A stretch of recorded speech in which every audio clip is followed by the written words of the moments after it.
तो अभी हमने फिजिबल रीजन और फिजिबल सॉल्यूशन के बारे में समझ लिया। अब यहाँ डायग्राम से मैं ये बात बता रहा हूँ कि देखिए ये एक डायग्राम है, इसमें ये यहाँ पर एक लाइन ड्रॉ की गई है ना। यहाँ पर जो रिस्ट्रिक्शंस थी या कांस्टेंट थी वो थी 5x + y is less than equal to 100, एक थी x + y is less than equal to 60, एक थी x is greater than equal to y, sorry x is greater than equal to 0 and y is greater than equal to 0। वो तो non negative constant तो understood रहती हैं, ये तो रहती हैं ये वाली दोनों, है ना। तो दो तो ये दे रखी हैं।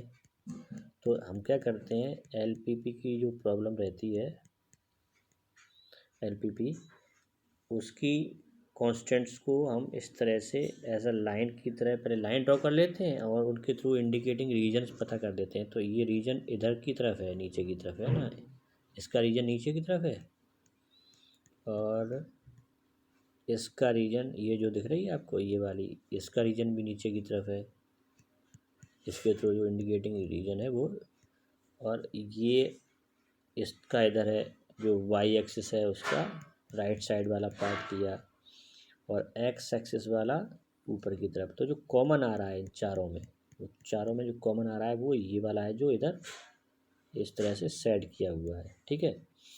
तो ये जो रीजन है इन ऑल 4 कांस्टेंट या लिमिटेशंस जो रिस्ट्रिक्शंस थी उनका कॉमन रीजन है ना, चारों का कॉमन रीजन है। तो इसी को हम बोलते हैं feasible region.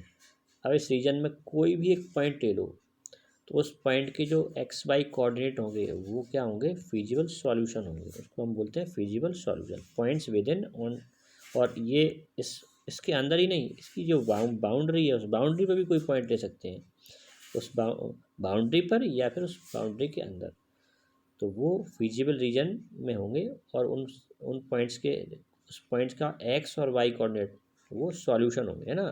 Points with in and on the boundary of the feasible region represent feasible solution of the constants, ठीक है।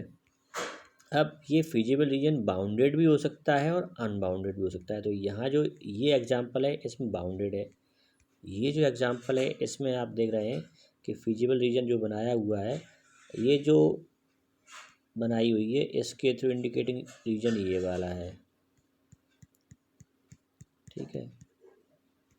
इसके थ्रू इंडिकेटिंग रीजन ऊपर की तरफ है, ठीक है, ये वाली। तो कॉमन रीजन जो आया वो इधर आपको जो डार्क साइडेड दिख रहा है, ये डार्क साइडेड है ना, ये वाला इधर दिख रहा है, ये डार्क साइडेड ये वाला। तो यहाँ पर अब ये बाउंडेड नहीं है चारों, है ना, ये अनबाउंडेड है क्योंकि इधर से तो बाउंड्री है ही नहीं। और इधर बाउंड्री कौन कौन सी थी, देखो ओ सी, ओ ए बी और बी सी। तो यहाँ पर आप देख रहे हैं कि ये बाउंड्रीज थी, तो ये बाउंडेड था। अब यहाँ पर बाउंड्री इधर की तरफ बाउंड्री की बात किया तो बाउंड्री ये रही बाउंड्री, और बाउंड्री यहाँ पर है।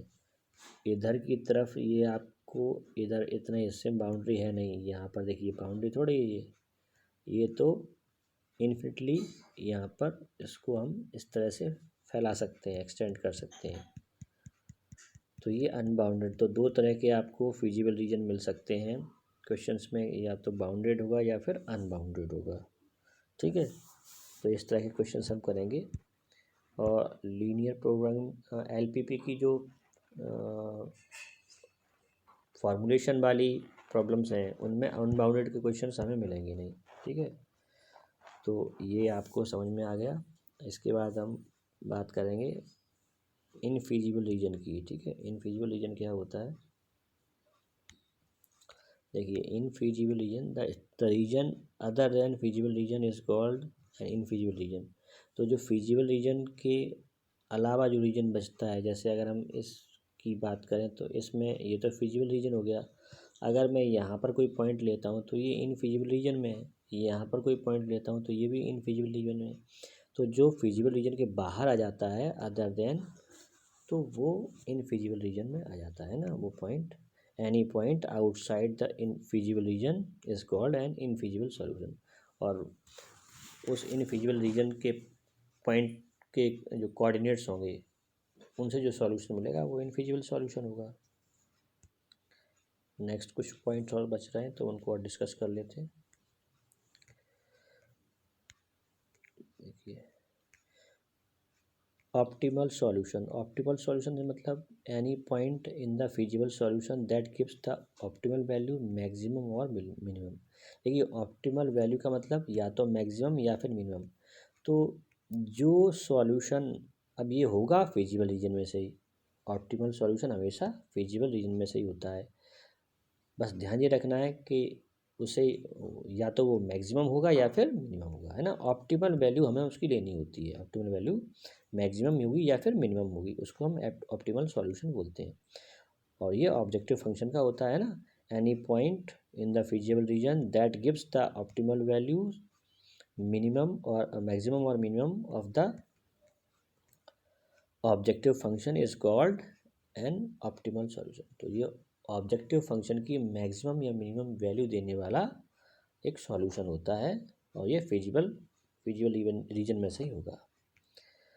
कॉर्नर पॉइंट क्या होते हैं, कॉर्नर पॉइंट्स के बारे में बात कर लेते हैं। A corner point of a feasible region is a point in the region which is intersection of two boundary lines. देखिए अभी हम जो डायग्राम देखे थे ना, इसमें ये दिख रहा है ना, ये कॉर्नर पॉइंट है, ये जो दिख रहा है ना ये कॉर्नर पॉइंट है, ये कॉर्नर पॉइंट है। तो यहाँ पर ये बाउंड्री और ये बाउंड्री जहाँ पे मिल रही है, दो बाउंड्रीज जहाँ पर मिल रही हैं वहाँ पर एक आपको कॉर्नर पॉइंट मिल जाता है, ठीक है। अब हमें थ्री टाइप्स की एलपीपीज पढ़नी होगी। तीन तरह की लीनियर प्रोग्रामिंग प्रॉब्लम्स यहाँ पर हमें मिलेंगी। एक तो मैन्युफैक्चरिंग वाली होंगी, एक डाइट प्रॉब्लम्स होंगी और एक ट्रांसपोर्टेशन वाली होंगी। तो कम से कम एक क्वेश्चन में सभी उसका बताऊंगा, सभी टाइप की जो प्रॉब्लम्स हमारे सिलेबस में है। तो अभी हम एक्सरसाइज स्टार्ट करेंगे और इसके क्वेश्चंस देखेंगे।